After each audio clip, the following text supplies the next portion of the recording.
Welcome students, very short process, একদম সহজ করে ভাবো।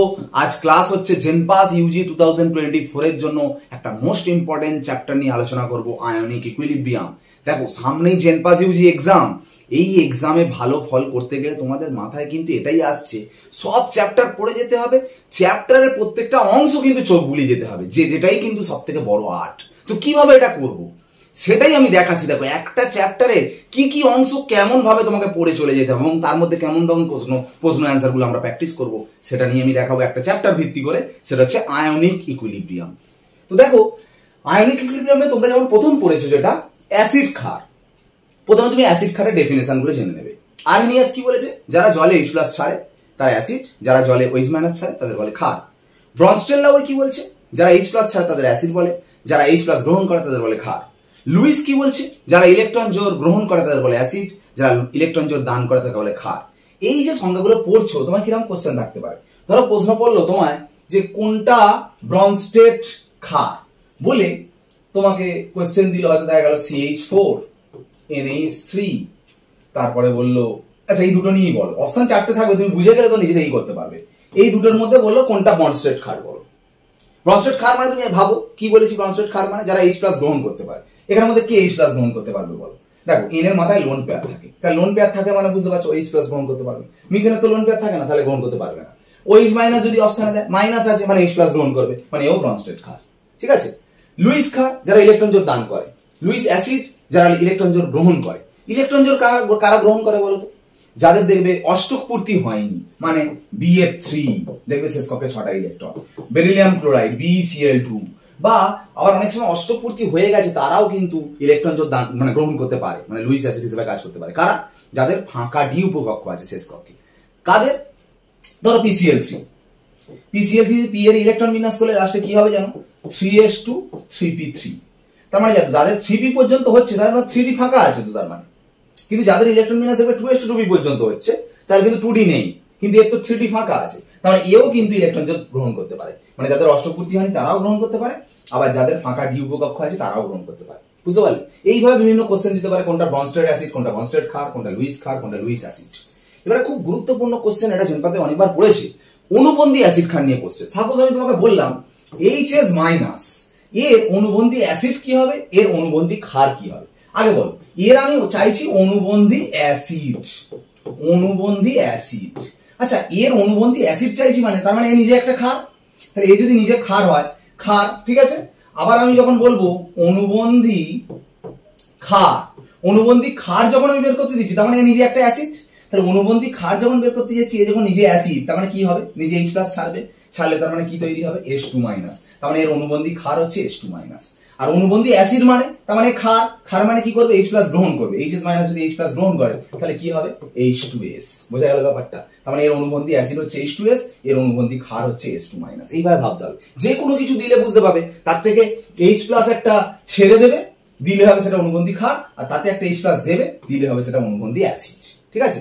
এবার মনে রাখবে এ যদি তীব্র হয় এ হবে মৃদু, কারণ কোন অ্যাসিডের অনুবন্ধী ক্ষার মৃদু, কোন তীব্র অ্যাসিডের অনুবন্ধী ক্ষার মৃদু, কোন মৃদু অ্যাসিডের অনুবন্ধী ক্ষার তীব্র। ঠিক আছে। তীব্রর মৃদু হয়, মৃদুর তীব্র হয়। এইভাবে যদি সাপোজ আমি বলি HCl একটা তীব্র অ্যাসিড, আচ্ছা তার আগে জেনে নেওয়া উচিত কোনগুলো তীব্র অ্যাসিড কোনগুলো মৃদু অ্যাসিড। দেখো তীব্র অ্যাসিডের মধ্যে একমাত্র মনে রাখবে HCl, H2SO4, HNO3। ঠিক আছে। আর মৃদু অ্যাসিডের মধ্যে কোনগুলো মনে রাখবে বলো তো? এই সরি মৃদু অ্যাসিড তো এগুলো বাদে বাকি সব মৃদু অ্যাসিড। তীব্র ক্ষার কোনগুলো জেনে রাখবে? তীব্র ক্ষার হচ্ছে NaOH, KOH আর CaOH2, এরা তীব্র ক্ষার, বাকি সব হচ্ছে মৃদু ক্ষার। ঠিক আছে। এইভাবে তোমাকে ভাবতে হবে অনুবন্ধী অ্যাসিড ক্ষার। ঠিক আছে। এরপরে আমি যে টপিকটা আসবো সেটা হচ্ছে বিয়োজন মাত্রা, খুব ইম্পর্টেন্ট, আলফা। বিয়োজন মাত্রা আমরা কিভাবে আলোচনা করব, আলফাটা কি? ধরো মৃদু অ্যাসিড হোক আর মৃদু ক্ষার হোক সে নিশ্চয়ই পুরো বিয়োজিত হবে না। ধরো তুমি 5 মোল অ্যাসিডিক অ্যাসিড জলে দিয়েছো, দিতে বলছে 3 মোল অবিয়োজিত আছে, 5 মোলের মধ্যে 3 মোল বলছে অবিয়োজিত আছে, তাহলে বলো কতটা মোল বিয়োজিত হয়েছে? 2 মোল বিয়োজিত হয়েছে, আর টোটাল দিয়েছে কত? 5 মোল। তার মানে বিয়োজন মাত্রা আলফা সমান 2/5। যদি পার্সেন্ট হিসাব করো আলফা ইকুয়াল টু 2/5 ইনটু 100% করলে এটা পার্সেন্টে আসবে বিয়োজন মাত্রা। বুঝলে? এইভাবে বিয়োজন মাত্রা তোমাকে করতে হবে। এখানে একটা খুব ভালো সূত্র আছে। কি সূত্র? পরপর আমি বই পরপর টপিক ধরে কোনগুলো কোনগুলো অল্প অল্প করে শুধু জাস্ট টাচ করে করে চলে যাবে, সেই নিয়ে কিন্তু আমরা আলোচনা করছি। অবশ্যই ডেরিভেশন করবে না, তোমাকে এমসিকিউ অ্যাটেন্ড করতে হবে, তাই না? এটা মাথায় রাখতে হবে।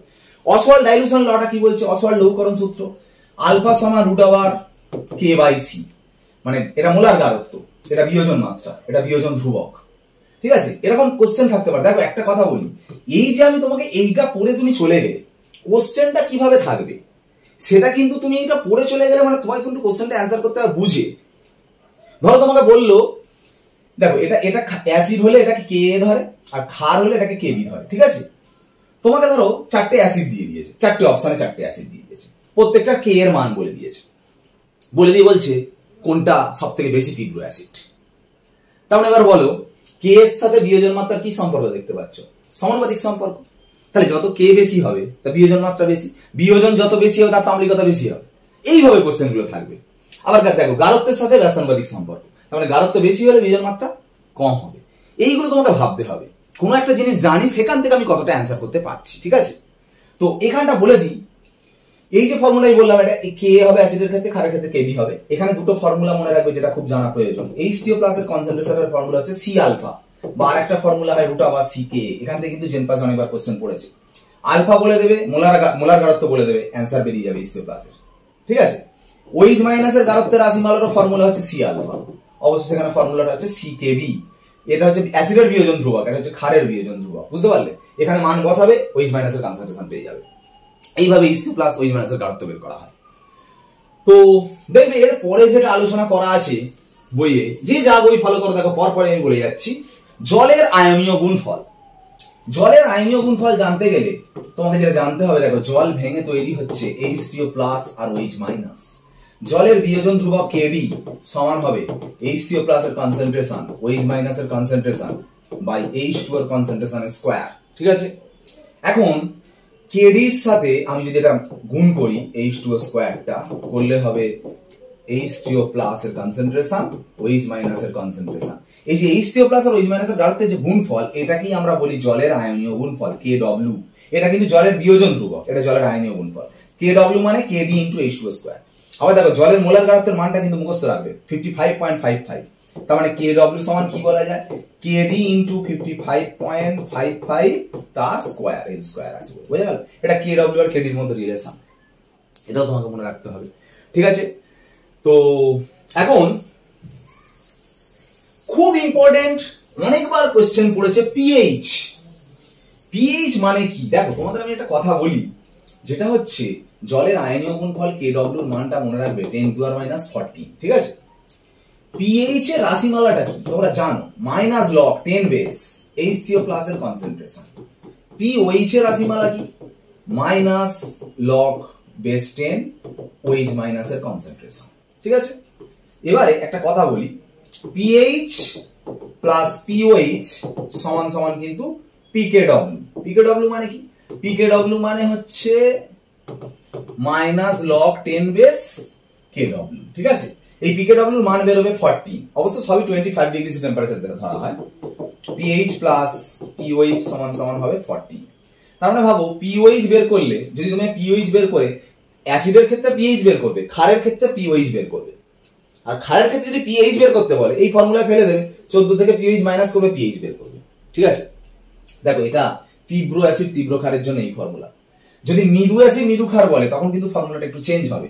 মৃদু অ্যাসিড মৃদু ক্ষারের ক্ষেত্রে সব ফর্মুলা হচ্ছে PH সমান half PKa minus half log C, POH সমান হচ্ছে half PKb minus half log C, sorry half PKb minus half log C। বুঝতে পারছো PKa মানে কি?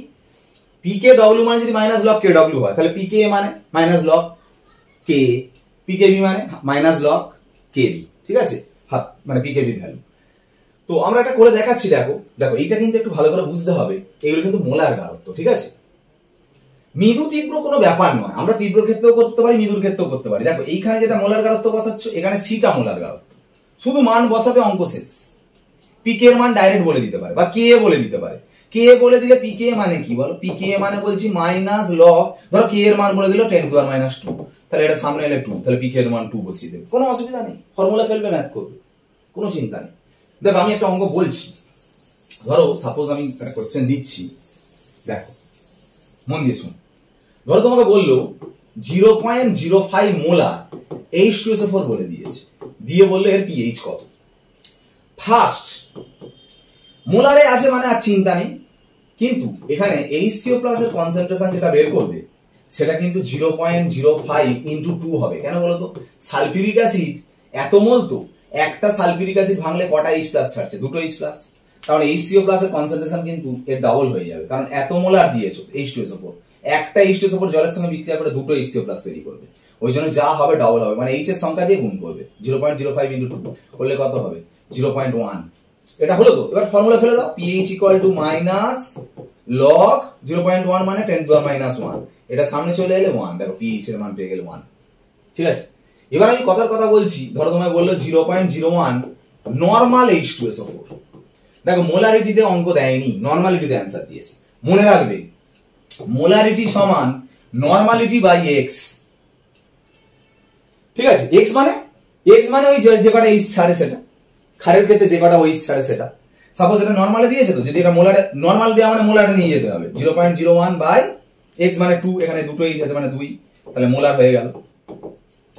এবার মোলার বের করলে এবার H3O+ বের করবে, H3O+ বের করবে কি করে, সালফিউরিক অ্যাসিড যত মোলার হয়, সালফিউরিক অ্যাসিডে দুটো H আছে, আবার 2 দিয়ে গুণ হবে, মানে 0.01 বাই 2 ইন্টু 2, আবার দেখো সেই 2 কেটে গেলে সেটাই হচ্ছে, মানে নরমালে বললে কোনো চিন্তা নেই, সেইটাই আসবে অ্যাকচুয়ালি H3O+ এর কনসেন্ট্রেশন। বরঞ্চ মোলারে বললে দেখো 2টা গুণ হয়ে গিয়ে এক্সট্রা চেঞ্জ হচ্ছে, নরমালে বললে কিন্তু হিসাব সহজ হয়ে যাচ্ছে, তাই না? যাই হোক, এটা ক্যালকুলেশন করলে pH এর মান 2 বেরোবে, অ্যান্সার হয়ে গেল। ঠিক আছে, তোমাকে এরকম ভাবে কোশ্চেন দিতে পারে, দেখো 0.01 নরমাল NaOH এর pH বের করতে দিল, সব কিন্তু তীব্র অ্যাসিড তীব্র ক্ষারের ক্ষেত্রে হচ্ছে। ঠিক আছে, ভালো করে শোনো, এটার ক্ষেত্রে যদি করতে দেয়, এটা ক্ষার মানে তোমাকে OH- এর গাঢ়ত্ব বের করতে হবে। প্রথম দেখো 0.01 নরমাল NaOH যেটা বলেছে সেটা ফার্স্ট আমি মোলারে নিয়ে যাব।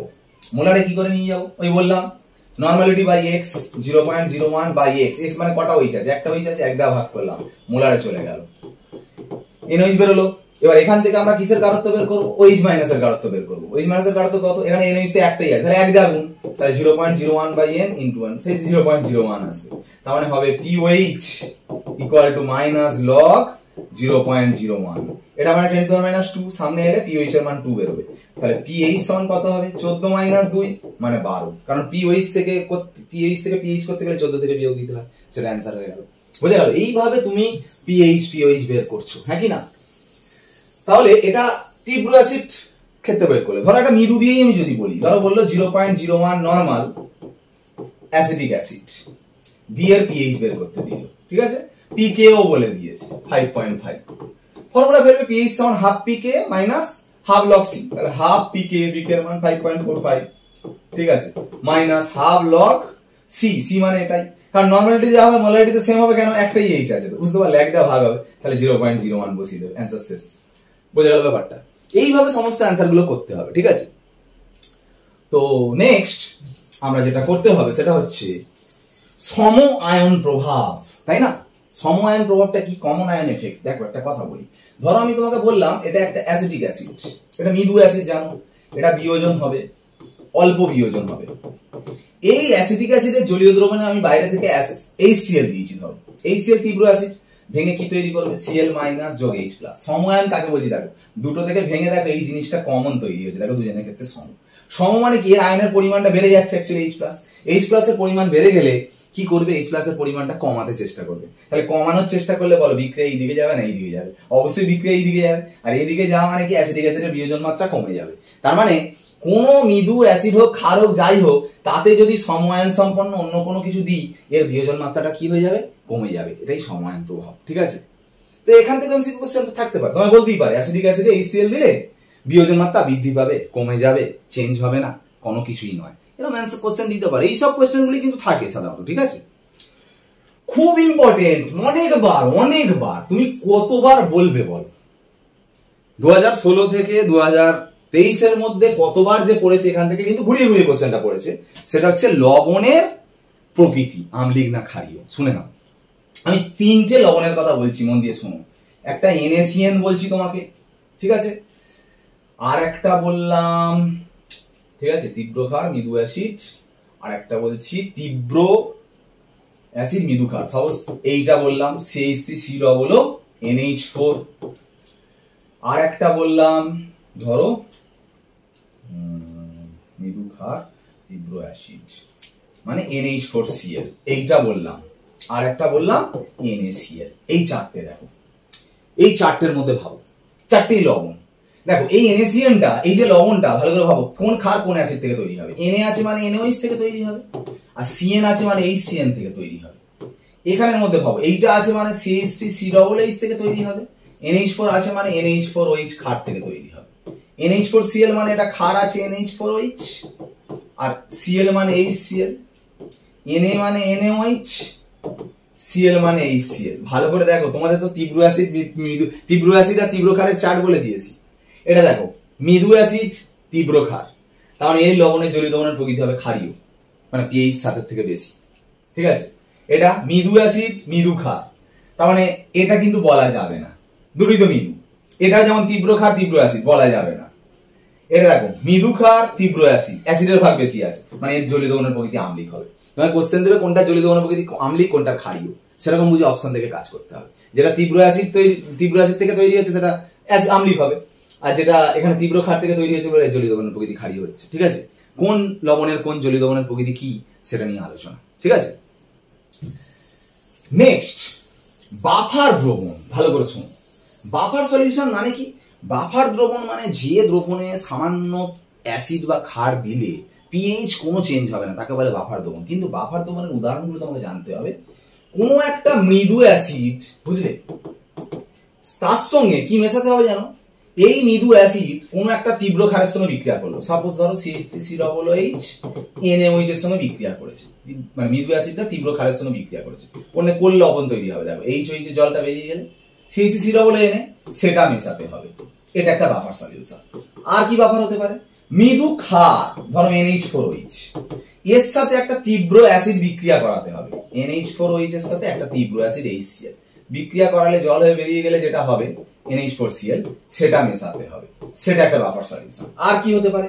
কোন একটা বহুক্ষারীয় অ্যাসিড, বহুক্ষারীয় অ্যাসিড মানে সাপোজ আমি বললাম কার্বনিক অ্যাসিড H2CO3, মানে বহুক্ষারীয় অ্যাসিড মানে এখানে যে দুটো H আছে দুটো H প্রতিস্থাপিত হতে পারে, মানে একটা H প্রতিস্থাপিত হয়ে যদি একটা Na ঢোকে তাহলে কি হবে? Na একটা বেরিয়ে একটা, মানে একটা H বেরিয়ে একটা Na ঢুকলে NaHCO3, আর যদি এখান থেকে দুটো H বেরিয়ে দুটো Na ঢোকে তাহলে হবে Na2CO3। এই দুটো মেশালে সেটাও একটা বাফার হয়, মানে Na2CO3 প্লাস NaHCO3। ঠিক আছে, 4 নম্বর কি? মৃদু অ্যাসিড আর মৃদু ক্ষার বিক্রিয়া করলে যে লবণ হবে, মৃদু অ্যাসিড আর মৃদু ক্ষারের বিক্রিয়া উৎপন্ন লবণ মানে এইটা। এই 4 রকমের হয় বাফার দ্রবণ। এবার অপশনে থাকতে পারে, তুমি এর মধ্যে হলে করবে। দেখো কোশ্চেনটা ঘুরিয়ে কিরকম ভাবে পড়তে পারে, এটা কিন্তু তোমাকে ভাবতে হবে। কোশ্চেন কিভাবে ঘুরিয়ে থাকতে পারে? ধরো আমি সাপোজ তোমায় কোশ্চেন দিলাম CH3COOH আর NaOH মেশানো হলো, 4টে অপশন দেওয়া হলো। একটা 1:1 অনুপাতে মেশানো হয়েছে, একটা 1:2 অনুপাতে, একটা 2:1 অনুপাতে, আর একটা D কোনোটি নয় বললাম। এইটা বলে দেওয়ার পর বলা হলো কোনটা বলো বাফার দ্রবণ হবে। বলে নি এই প্রসঙ্গে এটা আম্লিক বাফার, এটা ক্ষারীয় বাফার। যাই হোক, কোনটা বাফার দ্রবণ হবে? দেখো তুমি পড়ে গেছো এটা, আর কোশ্চেন এসছে এটা। তুমি যেটা পড়ে গেছো সেখান থেকে কোশ্চেনের অ্যান্সার করা যাবে। দেখো এইটার এইটা তো আগে ভাবো, এইটার এইটা বিক্রিয়া করলে কি হবে বলো? CH3COOH জল হয়ে বেরিয়ে গেলে তাহলে CH3COOH তৈরি হবে। আর বোঝার চেষ্টা করো এখানে CH3COOH কোথায় আছে, দেখো এইটা আছে, তার সঙ্গে কি থাকতে হবে? CH3COOH। তাহলে ভাবো এটা যদি 1:1 নেওয়া হয়, এটা আর এটা সমান সমান নেওয়া হয়, তাহলে এটা অবশিষ্ট থাকবে না। 1:2 মানে কি? এটা 2 ভাগ, এটা 1 ভাগ, তাহলে এটা এটা বিক্রিয়া করলে এটা পড়ে থাকছে না। কিন্তু 2:1 মানে কি? এটা 2 ভাগ, এটা 1 ভাগ, তার মানে A এর সঙ্গে বিক্রিয়া করে তো এটা তৈরি করছে। আর 2:1 মানে এটা 2 ভাগ আছে, মানে এটা এখন অবশিষ্ট পড়ে আছে, তার মানে এটা এটা বিক্রিয়া করে এই লবণটা হচ্ছে, আর এটা 2 ভাগ নেওয়া হয়েছে মানে এটাও ওর সাথে থাকছে, মানে এই দুটো জিনিসই থাকছে, তার মানে এইটা অ্যান্সার হচ্ছে। তার মানে বুঝতে হবে, তার মানে 2:1 নিতে হবে। বোঝা গেল? তার মানে অনুপাত দেখে তোমাকে বুঝতে হবে কোন বাফার দ্রবণটা হচ্ছে। ঠিক আছে, বাফার দ্রবণের ক্ষেত্রেও তোমাকে pH pOH আসতে পারে, বুঝলে? যে কোন একটা বাফার দ্রবণ বলে দিয়ে বললো pH। ঠিক আছে, তার জন্য সমীকরণ আছে। pH সমান কি? pKa প্লাস লগ লবণের গাঢ়ত্ব বাই অ্যাসিডের গাঢ়ত্ব। আর pOH সমান কি? pKb প্লাস লগ লবণের গাঢ়ত্ব বাই ক্ষারের গাঢ়ত্ব, যেটাকে হেন্ডারসন ইকুয়েশন বলে। ঠিক আছে, এখান থেকে কোশ্চেন আসতে পারে, মানে ভ্যালু বলে দেবে, তুমি pH pOH বের করবে। ঠিক আছে, কোনো অসুবিধা নেই। আর একবার বলে দিচ্ছি, দেখো তোমরা এত পর পর বলে যাচ্ছি, মানে দেখো ভালো করে ভাবো, তোমাদের আমি এটা বোঝানোর চেষ্টা করছি। আমি যদি একটা ভিডিওর মধ্যে পুরো চ্যাপ্টারের সব অংশ তুমি বলতে পারো কোনটা বাদ দিয়েছি, সব কটাই দেখো ধরে ধরে ধরে ধরে প্রত্যেকটা পার্ট তোমাকে এইভাবে পড়ে পড়ে যেতে হবে। পরীক্ষার আগের দিন দুদিনে তুমি এইভাবে পড়ে পড়ে পড়ে সবকটা অংশ কিন্তু তোমাকে করতে হবে, ঠিক আছে? তাহলে কিন্তু পুরোটাই কমপ্লিট হয়ে যাবে। লাস্ট টপিক আর একটাই মাত্র টপিক বাকি আছে, ভাবো আয়নিক ইকুইলিব্রিয়াম চ্যাপ্টার শেষ করে ফেললাম। সেখানে পড়ে আছে যেটা কোনটা খুব ইম্পর্টেন্ট টপিক, দ্রাব্যতা গুণফল। ভালো করে শোনো, আমি একটা উদাহরণ দিয়ে বোঝাবো। ধরো এটা একটা লবণ, অনেকবার পরীক্ষায় পড়েছি এখান থেকে, ঠিক আছে? এই লবণটা CH3PO4 দেখো ভাঙলে কি হবে 3Ca2+, দেখো 3খানা Ca মাথায় 2+, আর 2খানা PO4 মাথায় 3-। শোনো, এর দ্রাব্যতাটা আমি ধরে নিলাম S, দ্রাব্যতাটা S, মানে S মোল দ্রবীভূত হয়েছে। ভালো করে দেখো, এটা 1 থেকে যদি এটা 3 হয়, তাহলে এর দ্রাব্যতা যদি S হয়, তাহলে এটা তৈরি হবে 3S, আর এটা তৈরি হবে কত 2S। তার মানে দ্রাব্যতা গুণফল KSP ফর্মুলা কি? এটা দ্রাব্যতা গুণফল KSP ফর্মুলা, যে সংগঠক যে আয়নগুলো আছে সেইগুলো বসবে, মানে মাথায় পাওয়ারে 3 ইনটু PO4 মাথায় 3- পাওয়ারে কত 2। ভালো করে দেখো, Ca2+ এর ঘাত কত হয়েছে 3S, তাহলে 3S এর কিউ, আর এটা কি হবে 2S এর স্কয়ার, তার মানে কত হবে 27S³ ইনটু 4S², এটা হবে 108S5। এই KSP এর সাথে S এর রিলেশনটা বলে, এইটা পরীক্ষায় পড়ে। এটা অন্য যৌগ দিলে আবার অন্য কিছু হবে, ঠিক আছে? এইভাবে তোমাকে করতে হবে।